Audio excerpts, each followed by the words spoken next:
ý nữa nó nào cô mua giống đâu cho tụi mình thấy nó đây thấy chưa đẹp chưa trời ơi khác hoàn toàn tí nữa cho thay đồ nữa thì chụp một tấm ảnh hả nó nào cô ơi tụi mình nhận thấy nó đẹp lá hồng nó cô cho nữa một giống chế khốn chọn là nó rồi và mày cho đón đây sách nha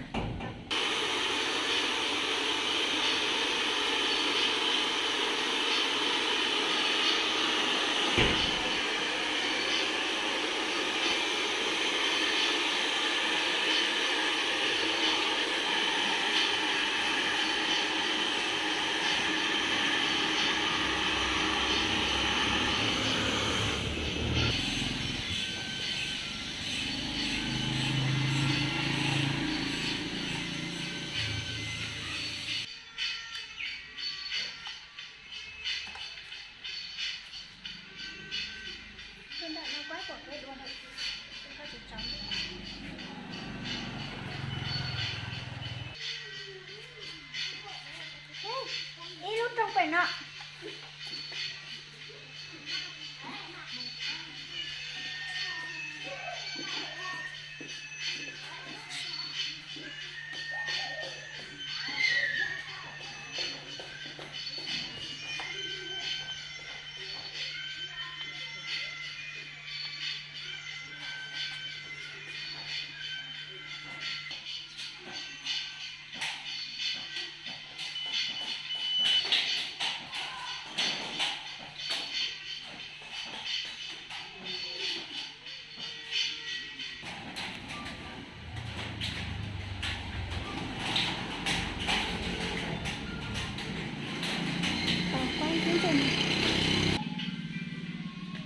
ý ơ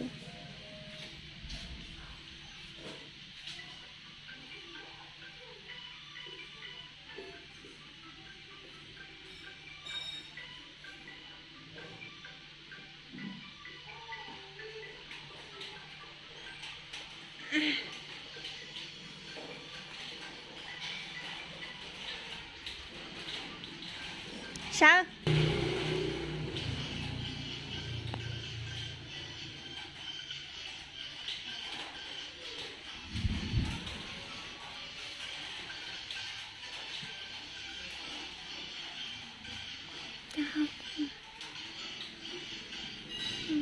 nó nói mà nó nói mà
nó nó của lá hậu trâu tù mẹ nè lùa mẹ nó nữa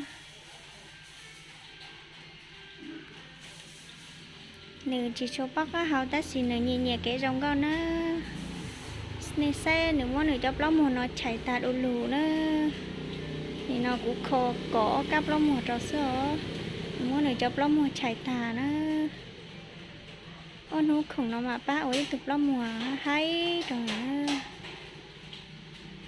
tục lắm một nó giờ cũng cỏ trong nữa cỏ trong nữa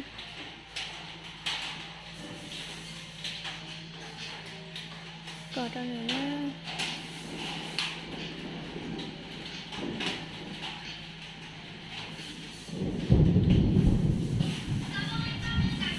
ý ơ nhớ sao bà chị này sao đã luôn á tao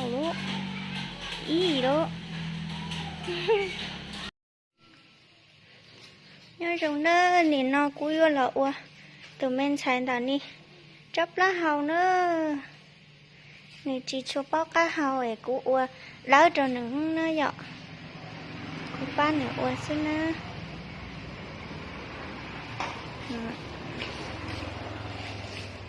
Sai tua sai. Sai họ nó hay. Sai ít liệu tao lòi rong đi cháo. Nè chỉ cho bó cá hầu á chị. Nè chỉ cho bó thả lũ hay nhé. Bó thả đồ đi hả hả chị. Cú ba nè ua.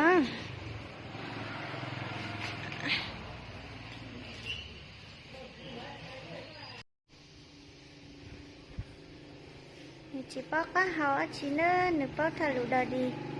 Ê, cú qua rong cao ra nữa. Cú nè chụp lá hầu ra nữa.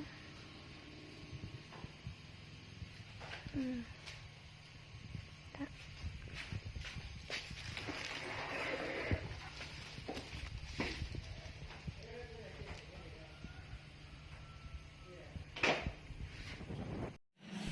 Ý nữa, nó nào cú qua rong cao ra tụi mình xài nó.